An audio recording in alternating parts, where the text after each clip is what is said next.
Let's continue our Disney, Warner Brothers 100th anniversary celebration with one of the most iconic TV families, then managed to break some new grounds while making people laugh. The catch is that this TV family is from the Stone Age and live their lives as if it were modern day. The Flintstones, set in a comical version of the Stone Age, with added features and technologies that resemble mid-20th century suburban America. The plot follows the Flintstones family, consisting of the short-tempered Fred and his wife Wilma, as well as their pet dinosaur Dino, and their neighbors, the Rubbles, consisting of the dim-witted Barney and his wife Betty, as they get into all sorts of crazy shenanigans and mishaps in their hometown of Bedrock. As the series progresses, new faces emerge like Fred and Wilma's sweet daughter Pebbles, Barney and Betty's adopted son Bam Bam, and the alien traveler from the planet Zetox, the Great Gazoo. The writing for this show is really good and solidly paced, makes great use of its setting and premise of how Stone Age people would live as if it were modern day, manages to be very funny, charming, and engaging, and can even be heartwarming at times. And it's the first animated series to do several things. Having a married couple sleep in the same bed, a pregnant character, and the birth of a new character. Nothing too major nowadays, but back then, these were major stepping stones in terms of TV.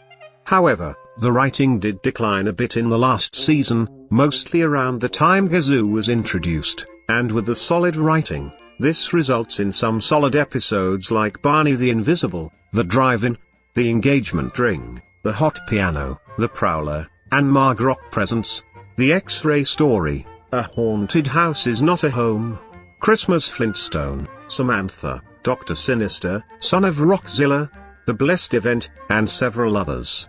But there are a few bad episodes every now and then, like The Most Beautiful Baby in Bedrock. The show manages to have a very solid sense of humor, and this leads to many funny moments and bits throughout the show, like the witty banter and dialogue between the characters, the visual gags, the crude slapstick, and a lot of the crazy and unfortunate situations the characters get themselves in.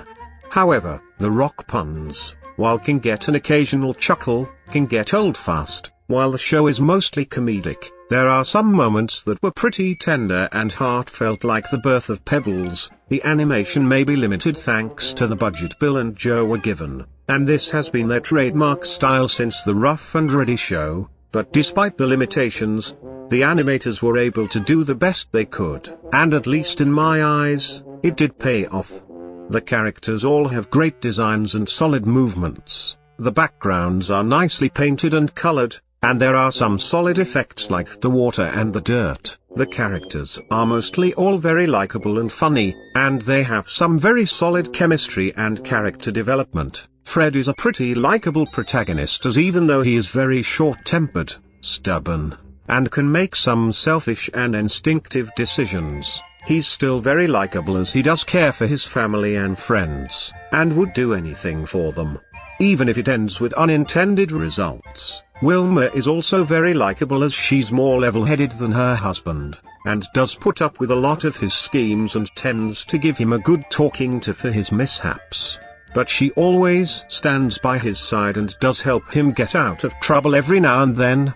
Barney is also pretty likable and funny, as even though he's more carefree, he shares a lot of the same interests as Fred, and often gets roped up into his schemes. He's also a very caring and loving husband and father, and would do anything for both his friends and his family. Betty is another pretty likable character, as although she's not as developed as the other characters, she is pretty bubbly, but isn't afraid to give her opinion. She's also a very caring and loving wife, as she always tends to help Barney whenever he gets involved in Fred's schemes. Most of other characters are also very likable and funny, and there are several to remember, like Fred and Wilma's sweet daughter Pebbles, Barney and Betty's strong adopted son Bam Bam, the loyal dog-like dinosaur Dino, Fred's uptight mother-in-law Pearl, Fred and Barney's hot-tempered boss Mr. Slate, and some of the more minor and one-off characters. The only character I never cared for was the Great Gazoo. Yeah, he's a time-traveling alien from another planet with reality warping powers, but I always felt like he was out of place for this show.